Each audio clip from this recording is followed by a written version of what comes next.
Okay.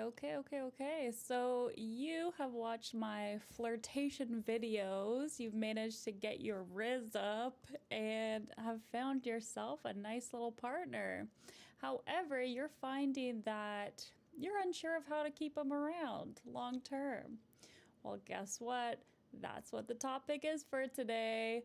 Hi, everybody. My name is Johanna Dinsdale from Multi Therapy. I am a qualifying psychotherapist in Toronto, Canada. If you want to check out multitherapy.co to book a session with me, Jorb, you can feel free to check that out. But until then, let's dive into this very interesting topic. This whole week has been themed around specifically relationships, how to get into them, how to maintain them. I always do little shorts and stuff about specifically, how to enjoy and all that fun stuff. I'm sure later on we might even get into more spicier topics, but I like to save that for another week. But today we're talking about how to maintain long-term relationships. Let me know in the comments down below, guys. Have you ever been in a long-term relationship? I would love to hear it if you have. If you haven't, is that a goal or is that something you're just not interested in? All of these are very valid. I can see why you might feel that way. Hey, Joe, how's it going? Welcome to the chat. Hey, Matt, how are you? I'm good. I'm very excited for today's topic because I could just yap about relationships nonstop. It is one of my specialties. This is something that I am very passionate about. I love working with couples. I was very scared to work with couples, actually, because if you think about it, you're dealing with one person in individual therapy sessions, and then all of a sudden you got two. So that in itself is very, very daunting. But I wanted to challenge myself during my placement as an intern therapist. So I said, let me add them. They give you one client or one relationship pair to work on, and then they give you like a special supervisor who specializes in couples. So that was really exciting, and that kind of sparked my passion. Checking in on the chat here. Joe, you have been in a long-term relationship. You have. Very nice. And does it count as a friendship? Yeah, for sure. Friendships count. Today we're going to be talking more about romantic relationships, but a lot of this stuff does apply to friendships as well. Absolutely. You're just excited to talk about this? Good. I'm glad to hear it. Matt, you like to work with couples more than one person yourself. I know we have different jobs, but that's my experience. Matt, I didn't realize you could do personal training with a couple. That's really fun. I think I'd be a lot more motivated if I could find somebody who does that, where it's like you're working with a couple. But also I feel like me and my husband are on very different, what do you call it, levels of fitness. Have you ever dealt with that, Matt? Yeah. Joe, this is definitely a lesson for you. All right, well, class, it's about to begin. So yeah, now that we've done our flirting, I kind of structured it this way. So we did our flirting situation at the beginning, moving on to long-term relationships, right? Because it is really two different games, as it were, right? That initial relationship is often really passionate. We call this thing the honeymoon phase, where you're just really into all this, lovey-dovey stuff, and you want to just be around that person all the time. Oh, it's wonderful, lovely. But then that slowly begins to fade over time. I mean, if you're really, really, really, really fortunate, I mean, some people swear that they've been in honeymoon forever. But there's always going to be conflict within relationships. And it's about figuring out how to work with the other person, figure out their form of communication, their form of conflict resolution versus yours.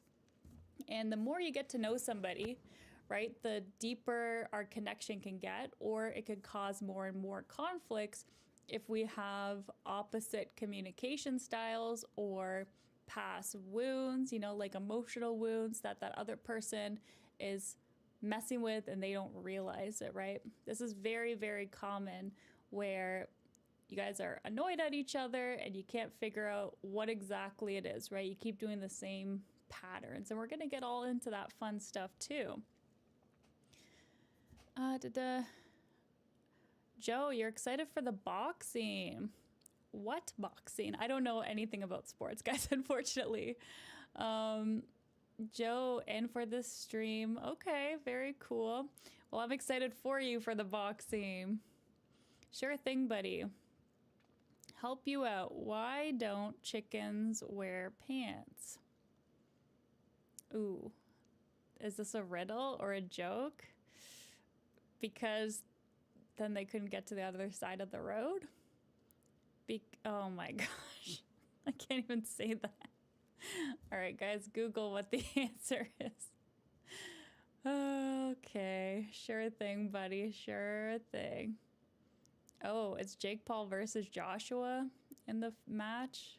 Who do you think's gonna win? I know who Jake Paul is. I have no idea who Joshua is.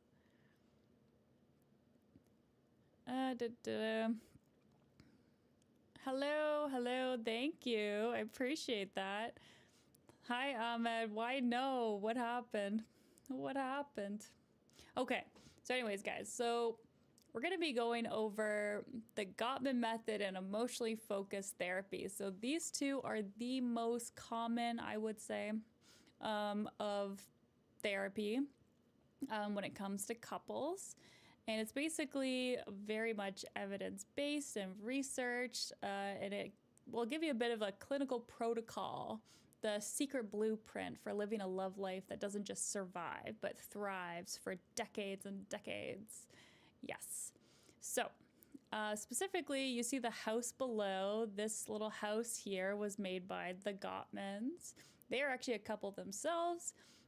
Dr. Gottman is a psychologist, and his wife is also in the field, and they came up with this sound relationship house. And what this thing is, this beautiful weird map, is kind of the blueprint on how to understand your partner fully and make a healthy relationship, okay? As you can see, there's two pillars on the side, and these two are kind of the foundations. Without this, don't even bother working on the middle until you've addressed these two things. Number one is trust. You got to trust your partner. And then on the other side is commitment, which means like you have to be committed, whatever that looks like, right?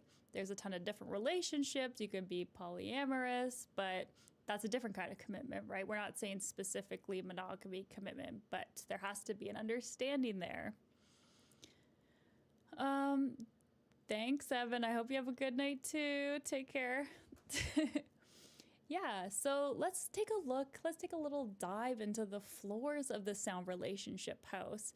If we have trust, we have commitment in our relationship, what is next? Now, the first floor, that one on the bottom there, is building love maps. And this is just like a cutesy way of saying knowing your partner's inner world. So what is it about them that is their dreams? What is their current biggest stress, right? Who's their best friend? It's about understanding them on a very deep level and continuing to update the love map. Oftentimes in relationships, you notice that people stop becoming curious about their partner because they're just kind of used to them. They think they know them pretty much, and they just assume a lot of things, right? You've gathered a lot of information about your partner, so you stop asking as many questions. But what the Gottmans have found is that it's actually really important to keep checking in, to keep seeming, well, not just seeming, but being fascinated with your partner. And by asking them these questions, by making this connection, you truly know them, right, on a deeper level. So if you found that you're in a long-term relationship and you can't remember your partner's favorite, I don't know, snack, or perhaps you want to know what their favorite movie is, maybe it's changed, feel free to ask them that. And There's wonderful icebreakers on the internet too, where you could just look up or use an app where it just gives you random questions you can ask to your partner. It can be a lot of fun. It's just being playful with your partner and understanding them. Let's check in with these messages here. Okay, interesting. Hey, Edith, we're talking about long-term couples. How are you doing? What are you doing? Where are you doing? All right, guys, floor number 2. So once you've asked your partner a bunch of questions about what's going on with their dreams and all that fun stuff, is to share a fondness and admiration. And this is funny, right? This is just building up this genuine liking your partners. Sometimes when you're in a long-term relationship or you have kids or something, you know, there can be like a lot of conflict happening throughout your day. And it's about building up this thing called the emotional bank account. It's kind of looking for what your partner is doing right, as opposed to focusing on all of the things that they're doing wrong. Sometimes that can happen where you get stuck in this negative cycle of seeing all the wrong things more than the right things. Our brains are kind of wired that way, to pick apart the bad things as opposed to focusing on the right. So if that's the case for you, trying to rewire that a little bit and giving your partner little, we call them like, you know how I mentioned the emotional bank account. It's like putting little coins in there throughout the day, so that when something does happen, you have enough fondness and admiration to be patient enough to say, hey, I'm calm, I'm curious, I want to understand what's going on here, right? If you have that solid foundation, then those conversations will go a lot more smoothly. Louse squares, is this one of those? Oh, no, it's not. I'm talking about couples. That's what I'm talking about. Long-term relationship couples. Yes, and I am a qualifying psychotherapist. I just passed my CRPO exam, which is very exciting. Now that that's done, I just need to get a few more supervision hours, and then I can be official registered psychotherapist. I can drop the qualifying. So that's going to take a while, though, because I only do a few hours of supervision a month.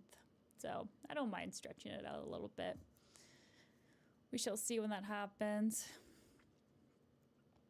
Okay, so let's talk about the emotional bank account. When you're putting the coins into that emotional bank account, what I'm talking about is just noticing those good things. So for example, if your partner unpacks the dishwasher and you've kind of been used to this, you don't really notice it anymore, just tuning in and saying, oh, okay, like, thank you for doing that.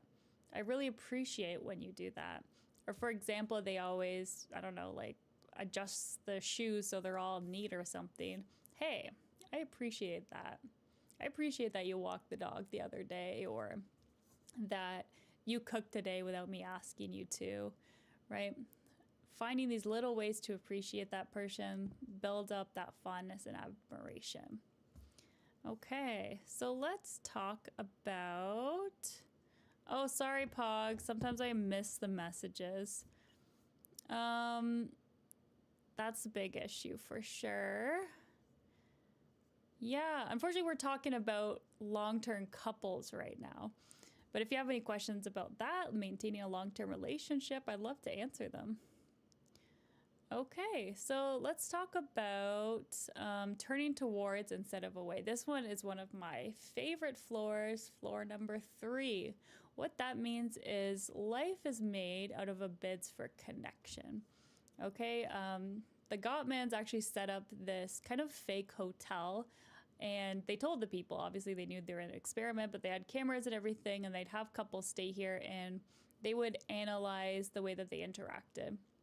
And what they noticed that long term, when people often acknowledge the bids of connection, the relationships were more likely to last longer. So for example, if the partner even just kind of like made a comment about something happening outside. They said, oh, look, a seagull. The other partner, would be answering their bit of connection, or like, oh, nice. Simple as that. Perhaps the partner, like gave them a little shoulder pat, and then the other partner would reach up and grab their hand.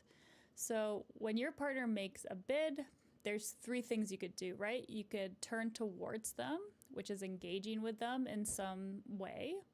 There's turning away, ignoring them, or turn against and be hostile.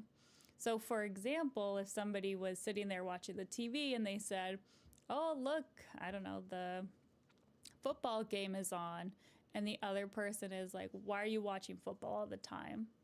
That would be turning away from your partner, right? That's kind of not bringing you guys together. And of course, it's okay to express your dislike for things, but just noting that typically you want to aim to turn towards your partner for most interactions, right? Because again, it's all about building a positive connection.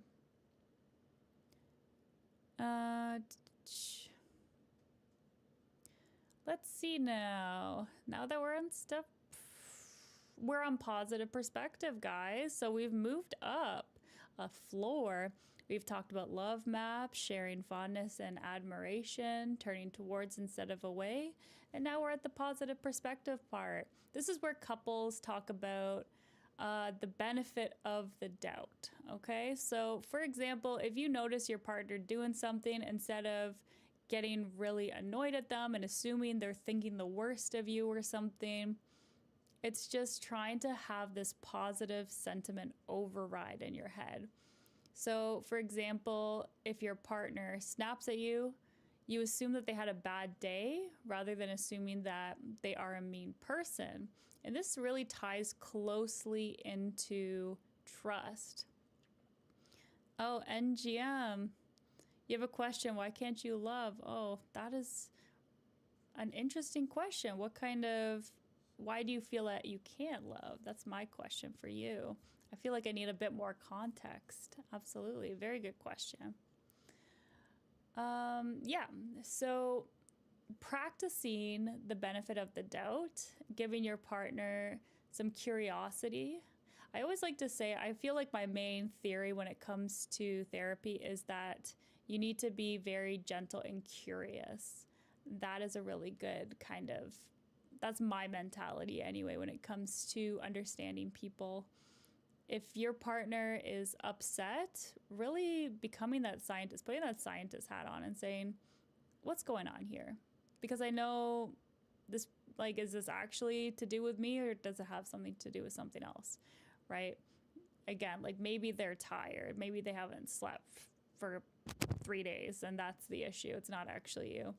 Or maybe it is you and it's because it means something to them that you didn't realize, right? By being curious instead of reacting to a fight, that might be the game changer for you. Send her a good morning text is a cheat code. Hey, that's a really good one. Yeah, we would consider that a bid for connection, right? It's just a little, hey, I'm thinking of you. And people really love that. It makes you feel respected and engaged and lovely. Oh, I'm sorry to hear that, Ravishing. Yeah, loneliness is an epidemic these days. It really is. A lot of people are feeling lonely, but it's all about finding your community and connection and making that a goal, right? Taking small steps to build that social circle. It can be intimidating, but you can absolutely do it. All right, so let's move on to manage conflict. Notice it's manage, not eliminate, right? Conflict resolution is really important. This is a huge thing that I focus on when I'm doing couples therapy. And it's all about building up a new strategy to break conflict within these situations. So, for example, let's say that, what's a good example? Say your partner always leaves the dishes on the counter, okay? You're like completely over this, right? And it's just like, it's this constant cycle that you're having. And it always starts with you yelling at them. How many times have I told you to put away your dishes? And they say, I'm just forgetful. Like, I forget to do it. I'm not doing it on purpose. It's like, why you gotta yell at me? And it just like, you meet your partner here, right? What you got to do is pause. Okay, if this is an issue that's been happening to you over and over and over again, pause. Slow it right down. Okay, we don't want to do this again, right? It's becoming a team, right? You're starting to become a team with your partner in these conflicts, and you're working together instead of breaking apart. You know, why are you so forgetful about this? Maybe the other partner says, well, at the end of the day, I just find it really difficult to remember to do this. I have like a million things on my mind. I feel so stressed out because of work that I truly do not mean to do that. I'm really sorry. And the partner can explain why that means so much to them. When you leave your plate there, I feel like you just don't care because I do all the cleaning up. I feel like you don't care. It feels like there's just one more thing to do, that I'm looking after you too much. Like, you're an adult, you should be able to do this, right? You can see that the conflict is now turning into a conversation of curiosity, of understanding the other person's behavior.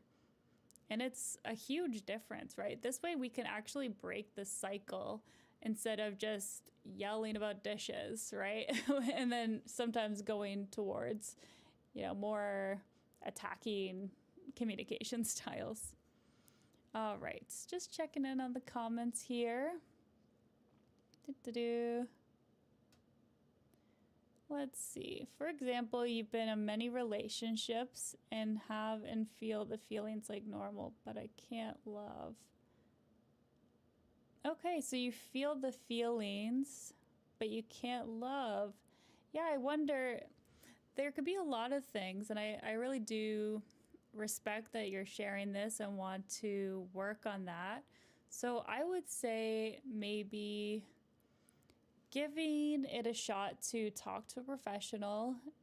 It could be a lot of different things, right? It could be something neurological, it could be some kind of diagnosis, or it could just be a protective factor. Maybe something has happened to you in the past which is causing you not to want to love again. So yeah, there's certainly different things that you could try for that. All right, so we talked about managing conflict. Another thing that we say about conflict, this is the Gottman method that we're covering right now, but there is also the conflict of, what do you call it? Emotional, why am I blanking? EFT, emotionally focused therapy. And emotionally focused therapy is specifically about analyzing the emotion behind it, right? So it's not even necessarily about what happened, it's about how it's making you feel. And I personally like the Gottman method the most, but EFT can be really helpful too when it's about disconnection, right? If there is a lot of emotions happening and there's a disconnect there, sometimes helping people understand their emotions, where they're coming from, and specifically reconnecting on an emotional level after a conflict or during a conflict can be helpful. Always slow it down, guys. That's the main thing. That seems to be the thing that all these theories have in common. If you're having an issue, slow it right down. Okay, so moving on, we're gonna talk about making life dreams come true. Floor 6. This is talking about a healthy relationship, how it's not like a cage, right? Sometimes it can feel like that maybe, but it's kind of a launching pad, right? You want to lift your partner up, you want to support them, and you want that same energy back. Okay, so specifically, it's a really good idea if you have a long-term partner to sit down with them and just talk about dreams.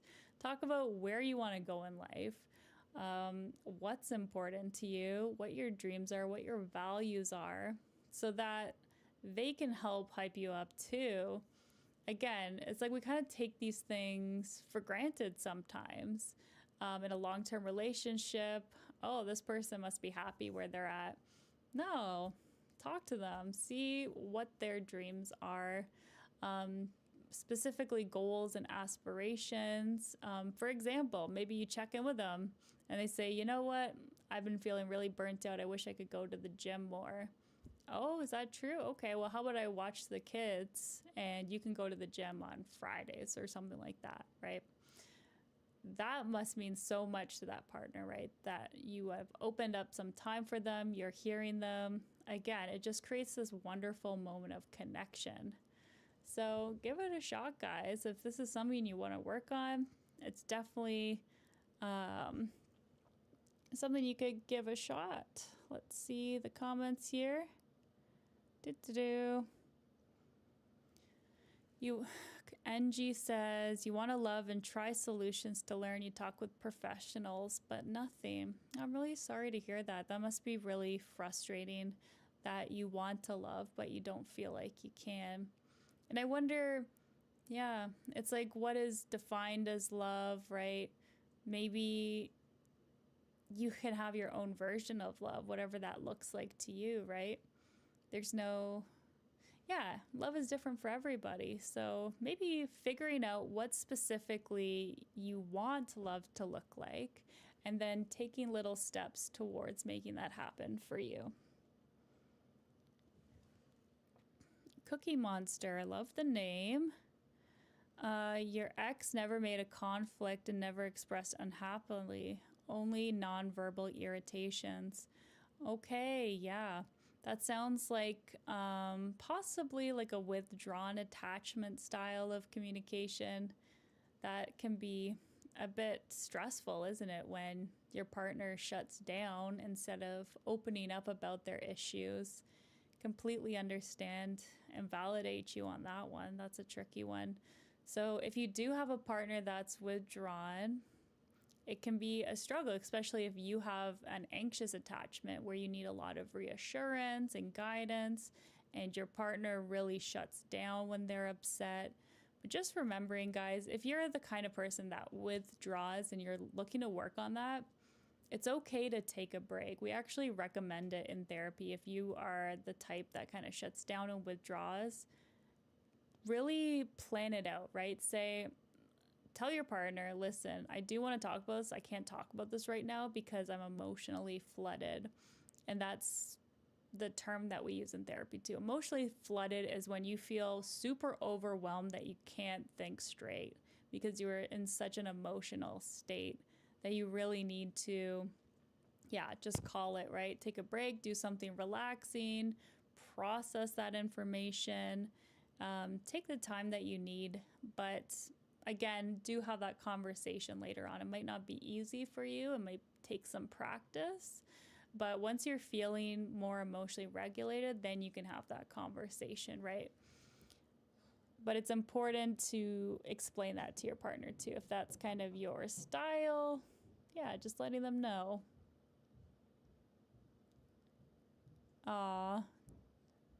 Daddy Suo says, love yourself first, Egnim. Oh.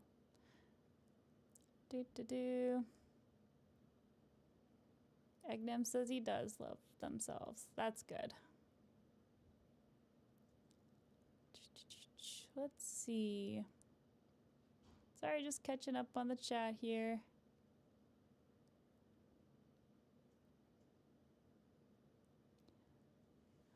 It's kind of hard to read with this house thing here, actually. It's all like muddled up.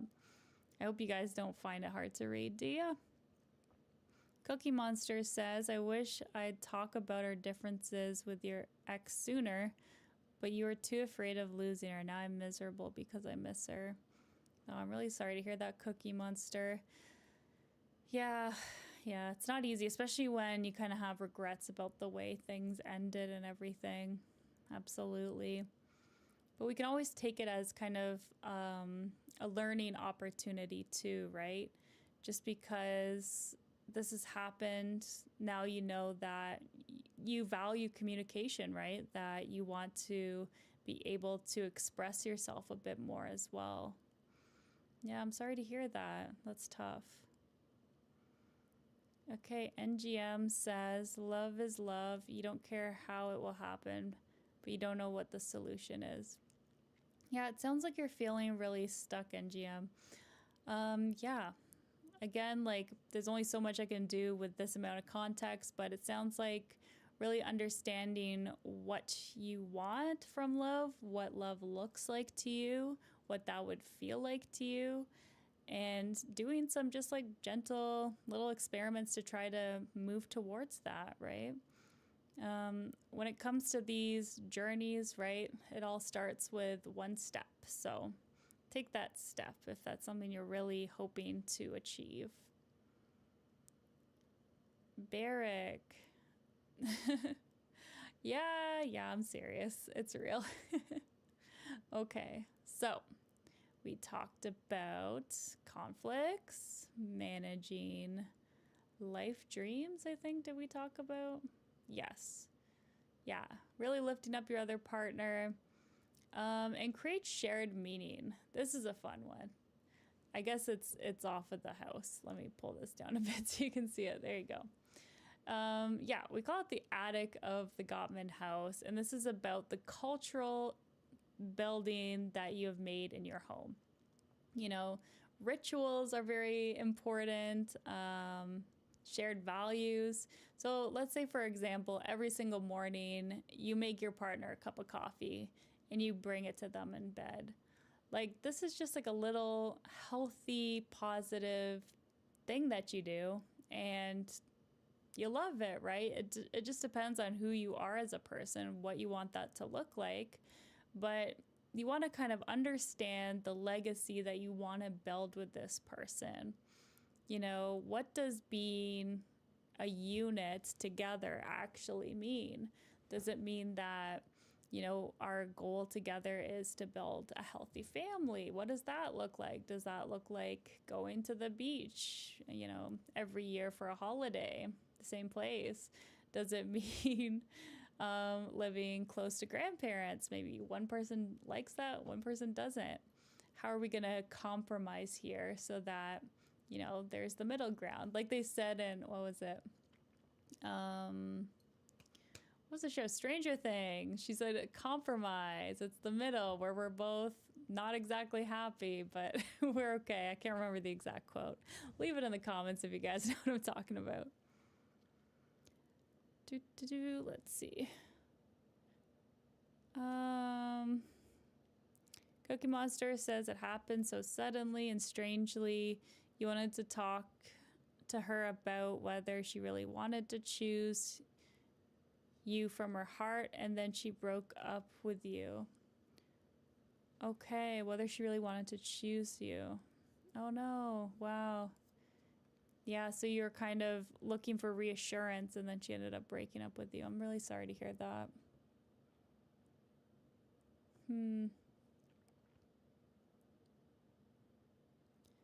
Yeah, that's really nice that you guys are supporting each other in the chat. I always like to see that because we're all people here, guys, right? We have the best community. Feel free to subscribe if you like this kind of thing. I go live twice a week and we just chit chat on like specific topics. Right now we're talking couples and relationships. But yeah, I'd love to see some new subscribers join our community. We always have a lot of fun on here and go deep and do some deep talks. Absolutely.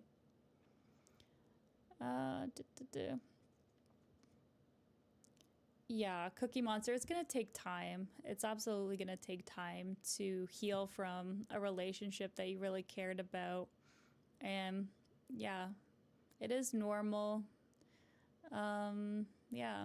Again, like, always check in with how much this grief is kind of impacting your relationship, right?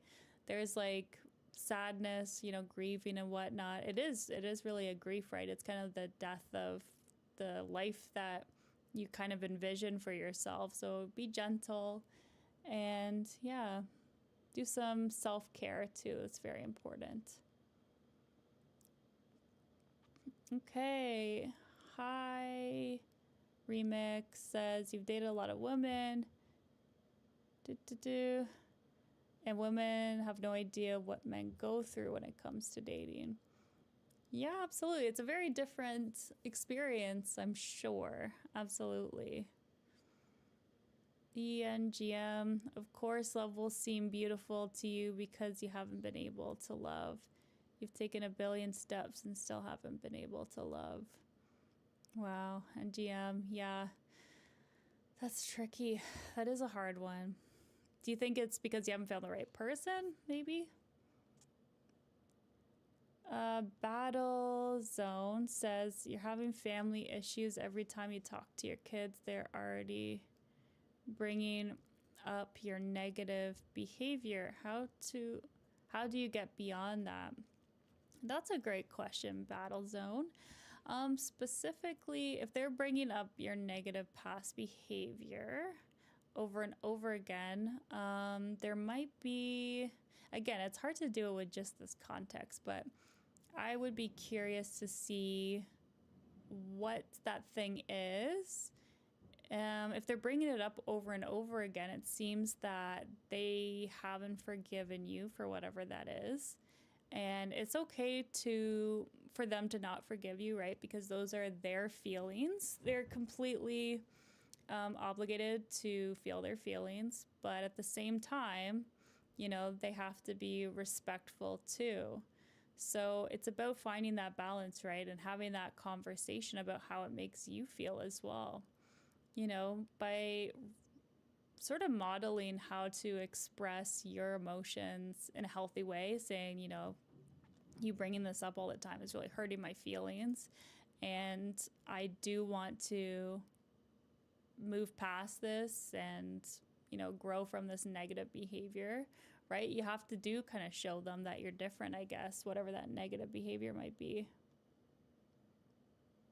Oh, Cookie Monster is the worst headache you've ever had. I've had that too, the breakup headaches. Oh my gosh, yes. Greetings from Chile. Hello, Francisco from Chile. That's exciting. We get people from all around the world here. That's my favorite part about doing these live streams. I've talked to people from the Philippines, Germany, all sorts of stuff. We really do have a global community here, guys, so feel free to follow, subscribe, I'd love to see you guys here again. We definitely get a lot of return viewers.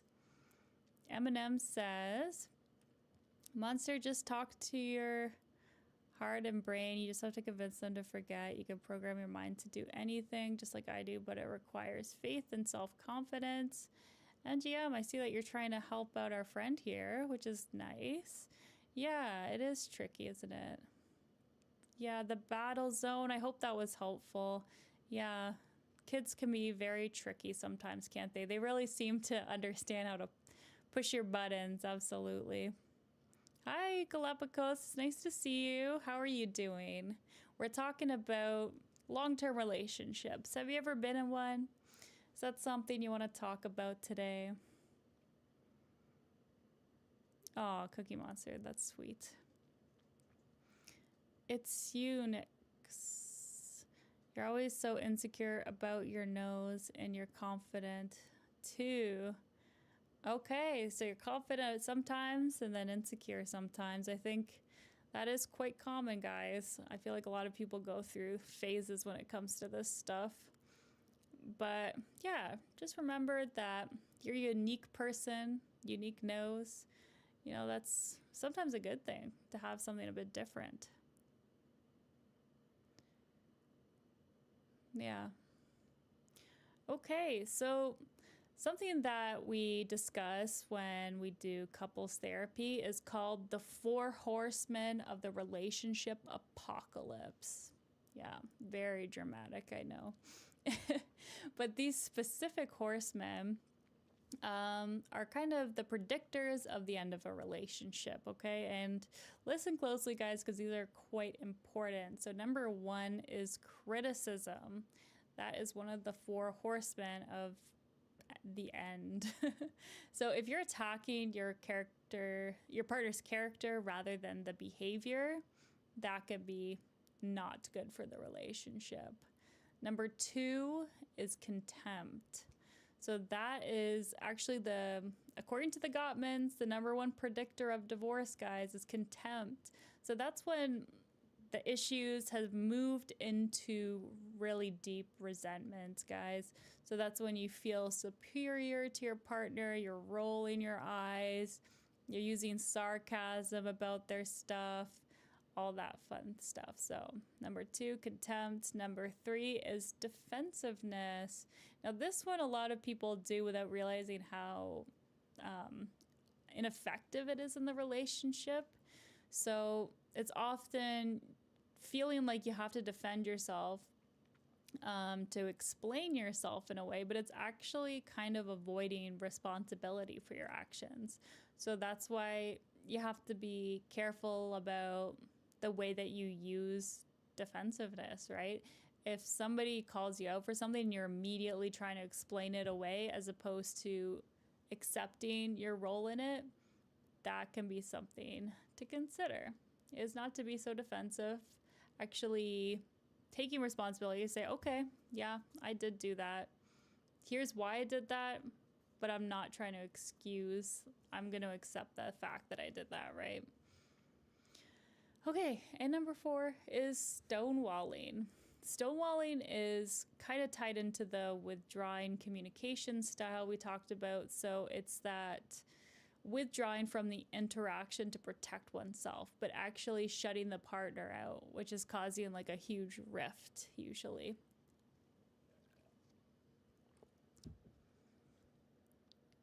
Rubber baby buggy bumpers. Have you been watching Digital Circus recently? International? Haha. Okay. Cookie Monster says, you told your friends you were going out with her for 9 months, and then they told me that was a long relationship. The only thing you want is to marry and stay together for life.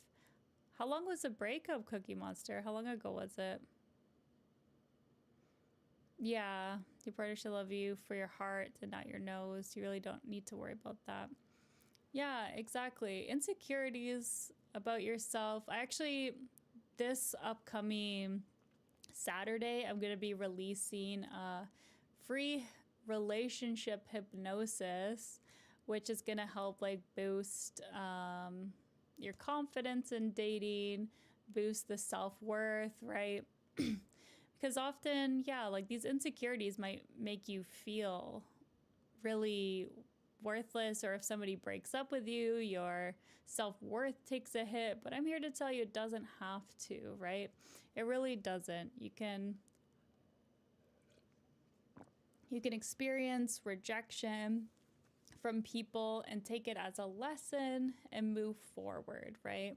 Even if somebody is mean to you, remembering like what kind of person is going to be mean to you, or is going to be mean to about your nose and stuff, is that kind of the person you want to interact with, right? Exactly. Cookie Monster made a good point. People should love you for you. That's how you know that they're a good person.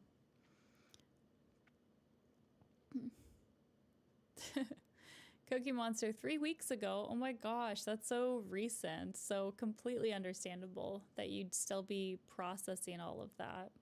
Yeah, so take your time. And yeah, that's the thing. Breakups are gonna hurt. Like there's no escaping those feelings. It is. It's gonna take some time for that to heal.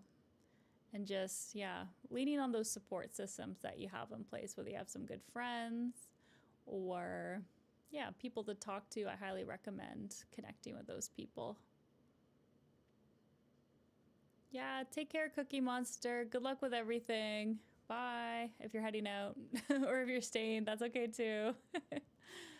Okay, guys. Yeah, so let's talk about some fictional characters who are in like long-term relationships, yeah, I was thinking of like the gold standard one was like Carl and Ellie from Up.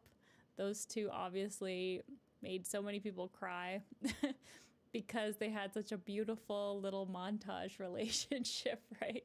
You could see that they shared a common adventure, a common dream. They wanted to travel, right? And they supported each other's dreams, even when life didn't go as planned.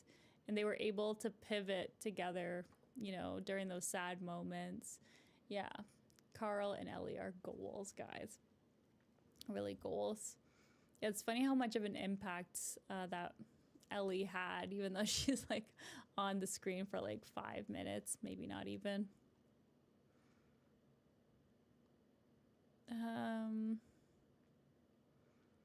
Yeah, only Matt. Even our therapist needs their own therapist. Facts. Honestly, all therapists, well, most all therapists have their own therapist because we deal with a lot of heavy topics, right? It only makes sense to have some support through that, isn't it? Okay. So, yeah, we talked about these different therapeutic protocols. We talked about the Gottman Therapy House. So, what are some other little protocols you can use to keep a healthy relationship going? So, I mentioned the emotionally focused therapy techniques, right? And they often use the acronym ARE during moments of tension to reestablish the bond in your relationship. So, number one, it's like, okay, we're going to have a fight about this. Number one, accessibility. So, that's the A. You know, can I reach you? Are you listening to me? R is responsiveness. Can I rely on you to respond to my emotional needs during this? And E is engagement. Do I know you value me and will stay close, right? You can see how this really does tie into the Gottman method too, right? It's all about building up that trust and commitment even during these turbulent times. No relationship is going to last without any conflict at all. It's about how you conflict.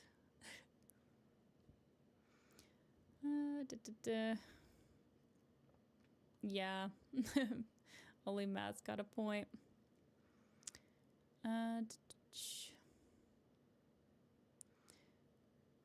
NGM says people like us don't need a therapist, but rather guidance that keep us from distracting ourselves from a particular thing. Yeah, that's an interesting thought, NGM. Absolutely. I feel like, you know, if therapy's not going to help you unless you want to give it a shot. Obviously, it sounds like you have. I'm not saying you in particular, but you can't force somebody into therapy. That's for sure. They have to want to be there. And I do find it a bit ironic when they have those mandatory therapy sessions. I mean, sometimes it does help the person, but dang, it's a hard nut to crack when somebody does not want to be in therapy and is forced to be in therapy. I'm talking about like the anger management classes or like, yeah, there's a lot of like court mandated therapy at times. Yeah. Okay. So if you want to do an active thing, you can start figuring out, making a list, like just mentally, about 5 positive interactions you've had with your partner throughout the day, just to help rewire the brain to focus more on the positive things rather than the negative. Yeah, it's just creating that buffer of positive effect, right? So that when conflict inevitably does happen, the relationship is strong. You like the person, right? They are like, okay, I'm willing to be patient and kind and figure this out with you. Cookie Monster says, for you, having a girlfriend gives you such joy in life. You don't need anything else. You're going to be great when you're in love. It helps you bring out the best in you. Yeah, absolutely. I think so, right? And just remembering if that's the case, what you're going to do different next time. If this is something that you truly want to work on and pivot towards, right? Yeah, Cookie Monster. It's okay to be sad. It really is. Sometimes people tell you to get over it right away, but it's just not going to happen, right? It's tough. Yeah, that's a good point, NGM. There's a lot of different ways to be supported and guided by people, right? Not just therapists. Yeah, if you're religious, sometimes, a religious person might help you, or, yeah, a teacher can often be a good guidance person. Okay, Wolf. Galapagos. You don't think you'll ever feel like you'll deserve love. I'm sorry to hear that, Galapagos. Yeah, it's really hard when it feels like your self-worth is very low, right? It's not a fun place to be, but let me tell you, it's absolutely possible to build up that self-worth. And I kind of encourage you to do a little bit of soul searching, right? Figuring out what you value in life, what you want out of life, and being kind to yourself. Self-worth is such a wonderful thing to gain, and it is absolutely accessible. It just takes a little bit of practice, a little bit of mindset reframe. But yeah, I wish you all the best, and I hope that you're able to find that love that you're looking for. Matt says, you're still looking, you don't know where to find people. I know, this day and age is tough, absolutely. A lot of people are sick and tired of the online dating world, but it does seem to be kind of the most common place to meet people. I mean, yeah, in this generation, it's kind of the bar or the dating apps are like the most socially acceptable, because honestly, things have shifted a bit. You can still talk to people, right? But it's a little bit, I find that people don't interact that often with strangers anymore. That doesn't seem to be as common. That's just where I'm from. What about you guys? Let me know if that's your case. And Matt, feel free to talk more about that experience if you'd like, only if you want to. Okay, only Matt. The biggest therapist is yourself. I love that. Yeah, absolutely. You got to be your own therapist. Keep yourself in check, for sure. Absolutely. You know, some people don't know where to start, so that's why doing a little bit of therapy and then taking it on your own can be quite fine too. I've worked with a lot of people, maybe like 4 or 5 sessions, and they're like, okay, I know what to do next. And I'm like, perfect. See ya. Polyamorous commitment is an... Okay. Sean, that's interesting take. Only Matt struggled years. Okay, yeah. NGM, love is beautiful. It will find everything within us, blinds us, our vision. We only see the love when we are in love. That means that without her, life is dreary. Yeah, that's really beautiful. It's almost like you've written a poem there, NGM. Sounds like you're very thoughtful and introspective, which is good qualities to have. Oh, did I miss something, Matt? Why did you say that? Still looking, don't know where to find people. And she could think I'm creepy. Oh, creepy. Okay, sorry, I read that wrong. I know, talking to strangers and stuff, and I know working at a gym too, I find a lot of women don't want to be talked to at the gym. That's just from my experience. Maybe you have a different take. Absolutely. Cookie Monster, next time you won't neglect your own feelings and needs to fulfill all her wishes. You've learned a lot. That's good. It's really good that you're finding the takeaways here. Absolutely. That's so important.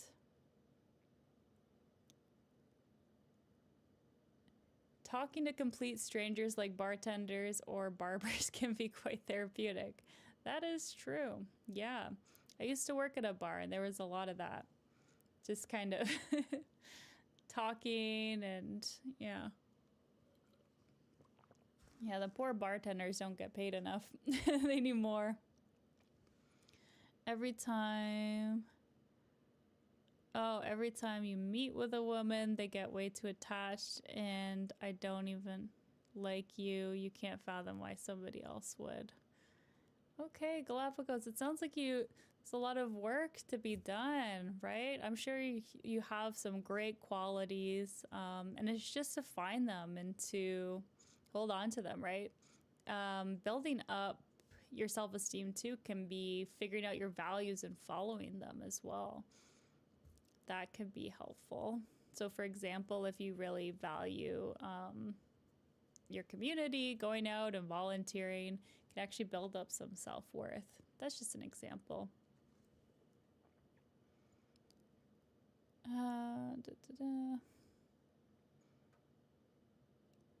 Oh yeah, definitely.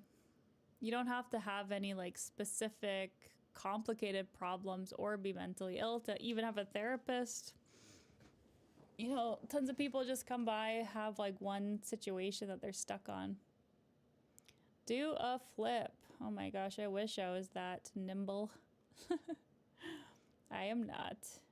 Yeah, Matt, it is kind of a thing, isn't it? Yeah. That sucks because that's where you spend most of your time. So it's like where you meet people outside of that, right? NGM. It's true, we're our own great therapists. Learn the basics from people around us, which means you start with them and end up doing what you want. Yeah, absolutely. There's so many people who we base what we do from the people around us. Absolutely.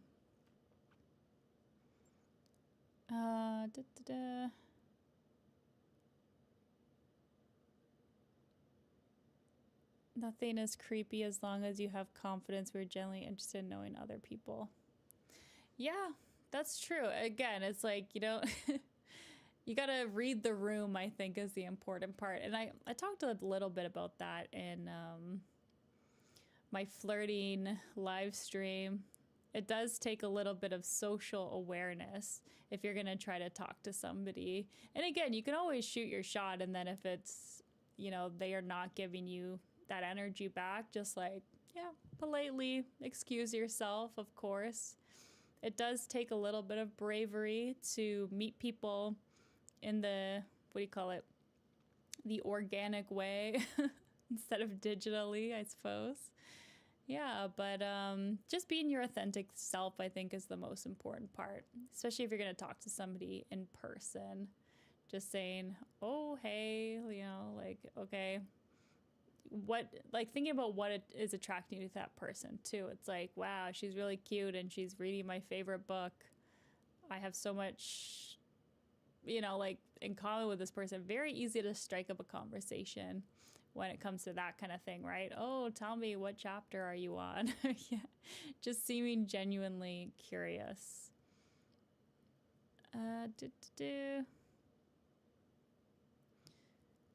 Yeah, find a good partner absolutely is a big part of it. NGM, for sure. You want to find somebody who is a good match for you.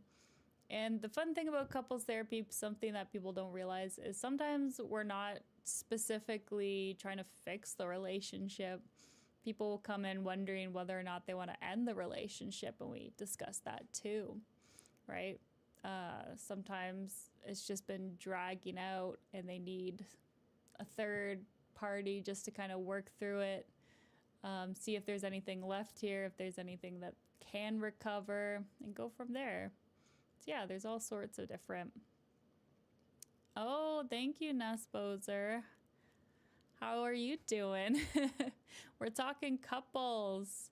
Do you have any relationship issues you want to talk about? Actually, we're kind of coming up on our time here. I just wanted to do an hour today because it's quite late. It's 9 o'clock and I'm a little bit tired. Oh, that's a great question. How do you sync two different mindsets when it comes to ambitions? That's a really good point. Communication, guys, is so important when it comes to this stuff. So, two different mindsets. Say one person is completely content, just chilling. They're happy with their job, happy with where they're at life. But then their other partner wants to be rich and famous and they're hustling every day, right? That's completely fine. As long as you understand each other's dreams and why they are that way and being curious and understanding that, then yeah, absolutely, that could work. To have two people with different ambitions be together. But if that one person, say the ambitious one, says, I cannot handle this person with no ambition because it doesn't align with my values, I just see them as lazy all the time, then that relationship might not work out because you're not supporting that person's dream of just chilling. See what I mean? I hope that's helpful.